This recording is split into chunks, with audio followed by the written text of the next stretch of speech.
사람을 먼저 생각하는 본격 시사 클래스 뉴스 공감을 듣고 계십니다.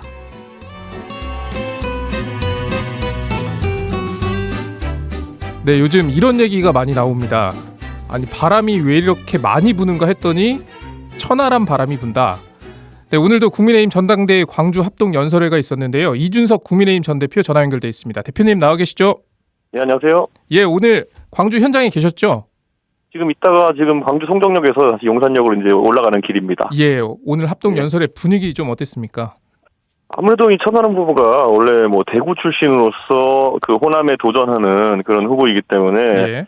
이 호남이 아무래도 홈그라운드로 할 수 있는 그런 공간이라 가지고 상당히 자신감 있게 이제 치렀고, 사실 호남에 왔는데 호남에 대한 얘기보다는 제가 봤을 때 김기현, 안철수 두 분 같은 경우는 오늘 난타전을 펼쳤습니다. 예. 김기현 후보의 어떤 그 본인 소유의 땅에 대한 의혹을 이제 안철수 후보 측에 제기하면서 김기현 후보 측이 상당히 감정적으로 반응하고, 그래서 제가 그냥 단언코 말씀드리면은 호남에서 호남 얘기하는 사람은 천하람 후보밖에 없었다 이렇게 생각합니다. 예, 천하람 후보 얘기 계속 이어가면은 제주에서는 좀 민생을 얘기하고 또 부산에서는 임진왜란에 빗대어서 윤핵관을 저격했습니다.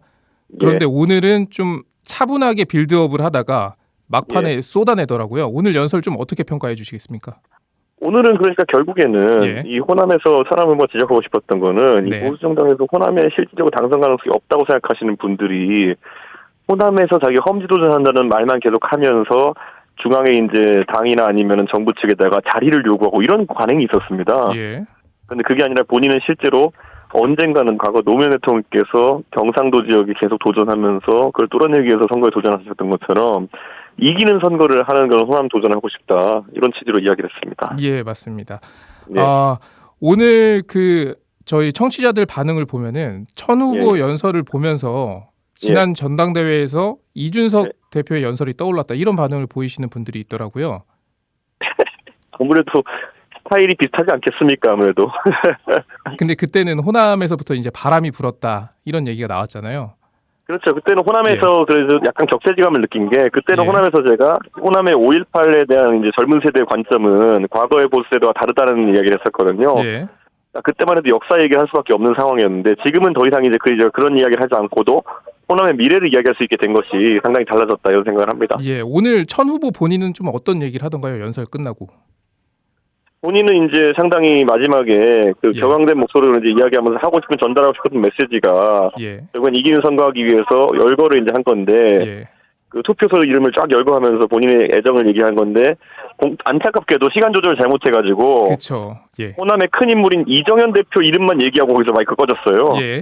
그런데 그런 게 좀 완전하게 전달됐으면 좋았을 거라는 아쉬움이 있지만은 전반적으로 반응이 너무 좋아가지고 만족한 그런 반응을 했습니다. 근데 천하람 후보는 마이크가 꺼졌는데도 다 들리더라고요. 꼭 하고 싶은 이야기여가지고 본인이 더 목청 돋아가지고 했다고 합니다. 예, 알겠습니다. 자, 그런데 일부에서는 천 후보의 이 바람이 아직은 돌풍까지는 아니다, 이런 얘기들도 있습니다. 여론조사 결과는 좀 상승세가 있지만 아직 좀 후보와 격차가 있다. 좀 뒤집을 비책 뭐가 있을까요?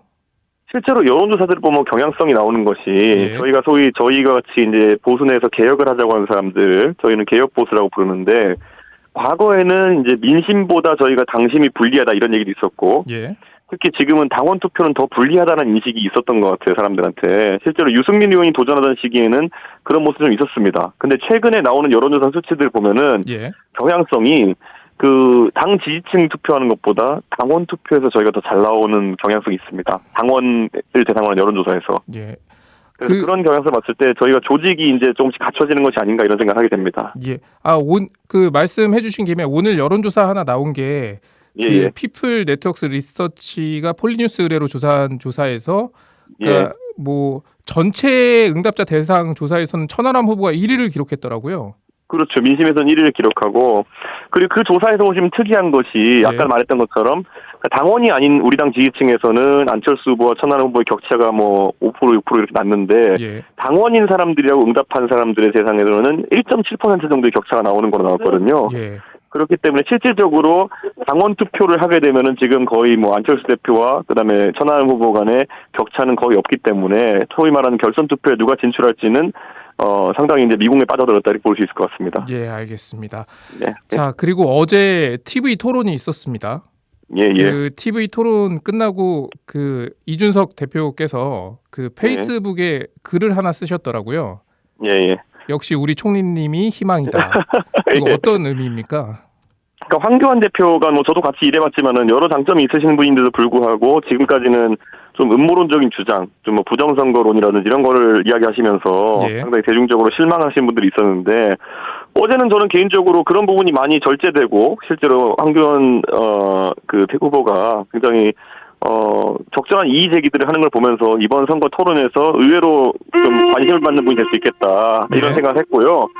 실제로 지금 이제 지난 며칠간의 그 분위기를 보면은 지난 한 달간의 분위기를 보면은 대통령실에서 어쨌든 후보를 낙마시키려고 노력하고 뭐 그리고 예. 여러 정치공학적인 방법으로 김기현 후보를 대통령 만들려고 노력했다는 그 대표 만들려고 노력했다는 것이 세간의 인식 아니겠습니까? 예. 그러다 보니까 이번에 막판에 또 이제 사람들이 관심 갖는 거는 과연 조금 더 오른쪽에 있다고 여겨지는 후보들, 그러니까 김기현 후보와 그다음에 그 황교안 후보 간에 혹시 단일화론이라든지 이런 것들이 이루어지지 않을까 예. 이런 걸 많이 바라보고 있는 분들이 있거든요. 그런데 어제 황교안 후보의 스탠스를 보면은 그럴 의지는 별로 없어 보였습니다. 예. 단일화 의지가 별로 보이지 않았다.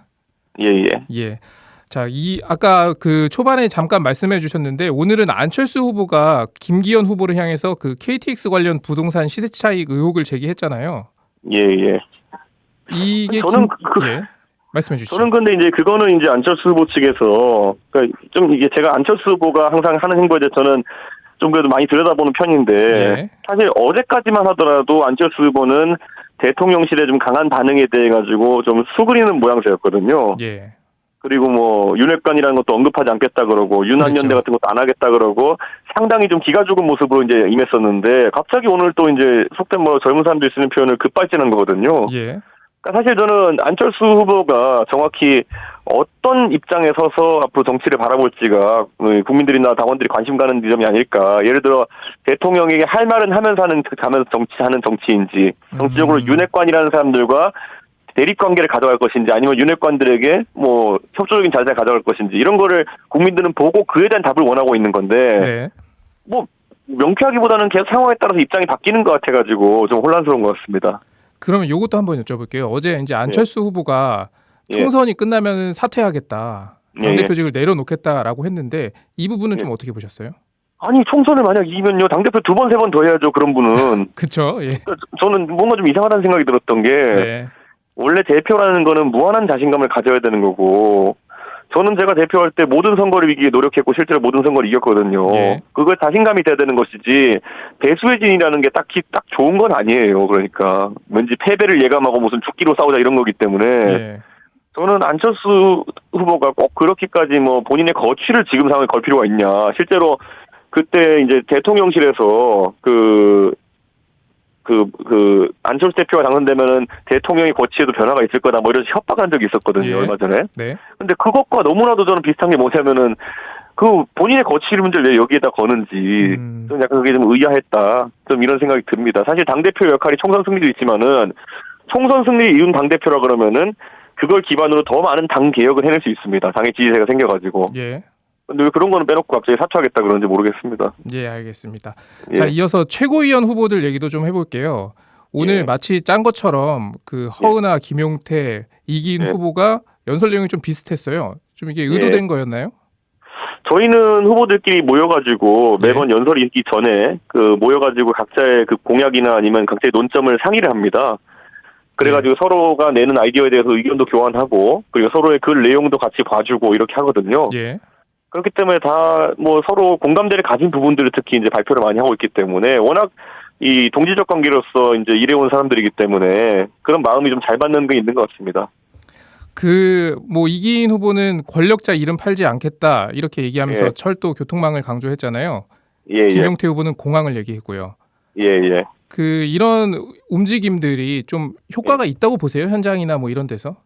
저는 사실 지난번 제주에 갔을 때 허은하 의원이 본인이 과거에 이제 대한항공 승무원으로 일했었던 경험을 바탕으로 해가지고 제주공항에 자기가 내렸을 때 어릴 때 들은 내용이 제주공항 밑에는 4.3 사건의 피해자들의 유골이 많이 묻혀져 있다. 그런 것들이 발굴되지 않은 상태로 제주공항이 운영되고 있다. 그래서 서귀포에 제2공항이 만들어지면은 그쪽에 어느 정도 항공 수요가 이전되고 난 다음에 활주로가 제주공항에 2개인데 1개를 발굴해가지고 그 밑에 수천 구의 유골이 있다는데 그런 걸 뭐 이제 발굴하는 것부터 시작해가지고 제주 역사와의 보수 진영의 대화를 시작하겠다 이랬거든요. 예. 사실 그게 그 당시에는 뭐 연설 잘했지만 그렇게 주목 못 받다가 최근에 태영호 의원이 또 부적절한 얘기를 하면서 지금 맞습니다. 굉장히 제주 지역에서 그거 관련해서 허은하 의원의 연설을 다시 돌려보고 해가지고 사람들이 저한테 연락이 굉장히 많이 옵니다. 허은하 의원한테 꼭 너무 잘했다고 전해달라고 이런 것들을. 저는 굉장히 그런 것이 저희가 바로 그 시점에 어떻게 터지지 않더라도 당연히 그런 노력들은 보상을 받는다 이런 생각을 합니다. 예. 자, 앞으로 이 당대표 전당대회 그 선거에 좀 변수는 좀 어떤 게 남아 있을까요? 아까 언급하신 조사에서 이제 그 민심에서 처음으로 천하람 후보가 이제 1위를 달리기 시작했거든요. 예. 그러면 저는 이제 당원들도 당연히 총선 승리를 목표로 하는 사람이기 때문에 지금까지 보면은 세 후보 중에서 천하람 후보가 가장 약진을 하고 있다는 생각이 들면은 저 사람의 방식이 우리가 총선을 이기기 위해 가장 좋은 방식이겠구나라는 걸 조금씩 인식하실 거라 봅니다. 아무래도 다른 두 분의 뭐 정치 경력이 풍부한 분들에 비해 가지고 천하람 후보가 정치 경력이 좀 부족하기 때문에 인지도가 낮아서 초반에 고전할 수 있겠지만은 예. 알면 알수록 멋진 후보다라는 것을 조금씩 알아가시는 것 같습니다. 예. 그 질문을 드려야 돼서 드리는 건데 일부에서는 아직 그 천하람 후보가 이준석 대표 그늘 아래 있다. 이런 지적도 나오는데요. 이 부분은 좀 어떻게 보십니까? 근데 뭐 제가 봤을 때 김기현 후보도 나이 63이 돼가지고 지금 누구 그늘 밑에 있는 게 너무 보이거든요. 네.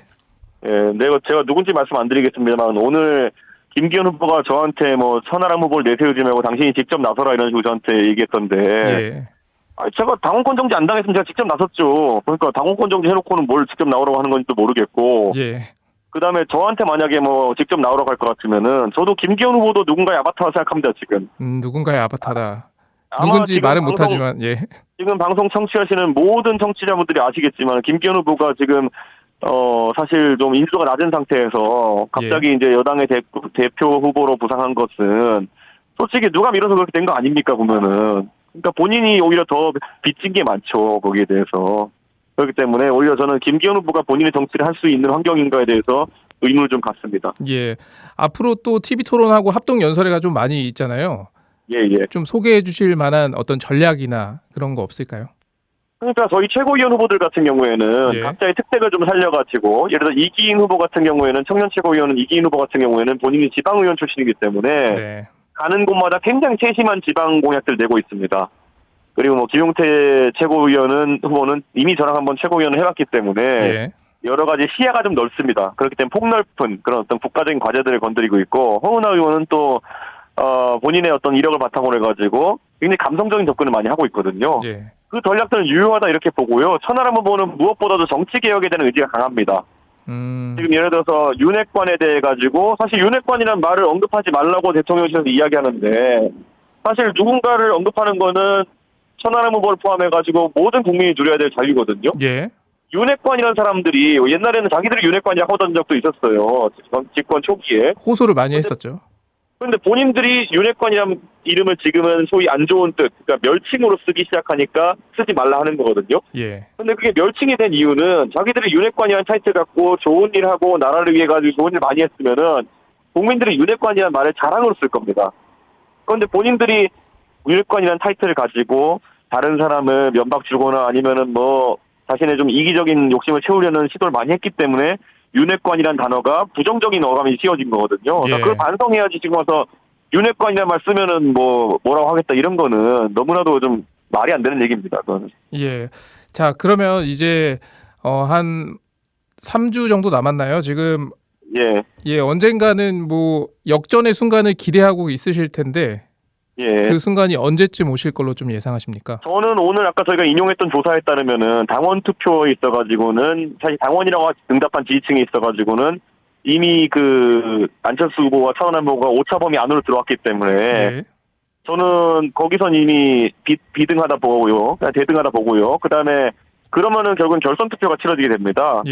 그러면 가장 상승 속도가 빠르고 새로운 인물인 천하람 후보가 유리한 지점이 있다. 그래서 저는 단계별로 이제 아마 결과를 보실 겁니다. 아마 많은 사람들이 컷오프 때도 사실 다선 의원들 상대로 출마 선언한 지 일주일밖에 안 된 천하람 후보가 돌파하는 거 보면서 이 젊은 세대의 보수 정치에 대한 참여가 얼마나 진정성이 있었고 2년 전에 그들이 참여했을 때 그 강렬했던 인상을 아직까지 그들은 유지하고 있습니다. 그리고 그 2년 동안 자신들이 보수정당에 참여하면서 했던 행복한 기억들을 박탈해간 누군가들에게 대한 강한 반감과 그에 대한 응징 의지가 있습니다. 그렇기 때문에 저는 천하람 후보의 지지층이야말로 굉장히 강한 의지로 투표할 것이다 이렇게 봅니다.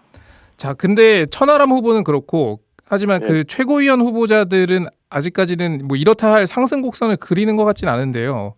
근데 지금 뭐 여러 조사에서 보면은 허은하 의원의 인지도가 좋은 것으로 나오는 경우가 있고 예.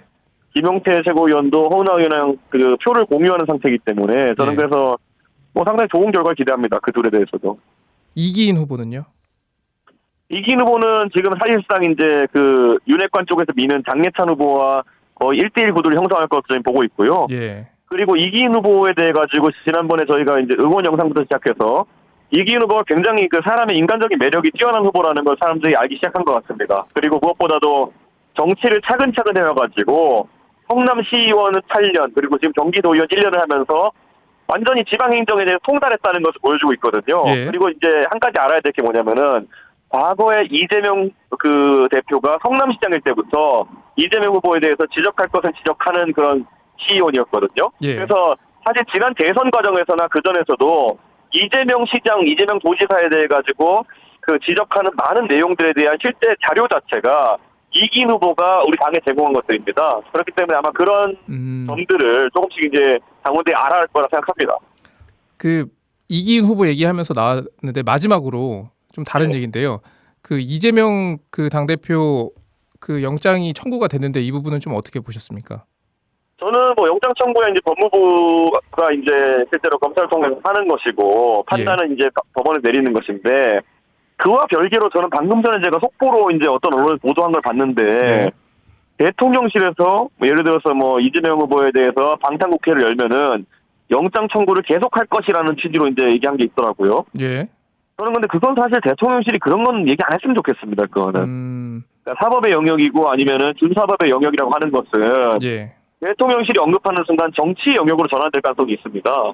그렇기 때문에 저는 그런 거야말로 대통령실이 요즘 너무 안 끼어도 될 곳에 끼어가지고 말이 많이 듣고 있는데 예. 그 부분도 좀 최대한 자제했으면 하는 생각입니다. 예, 알겠습니다. 그럼 말씀 여기까지 듣도록 하겠습니다. 앞으로도 고생해 주십시오. 고맙습니다. 예, 감사합니다.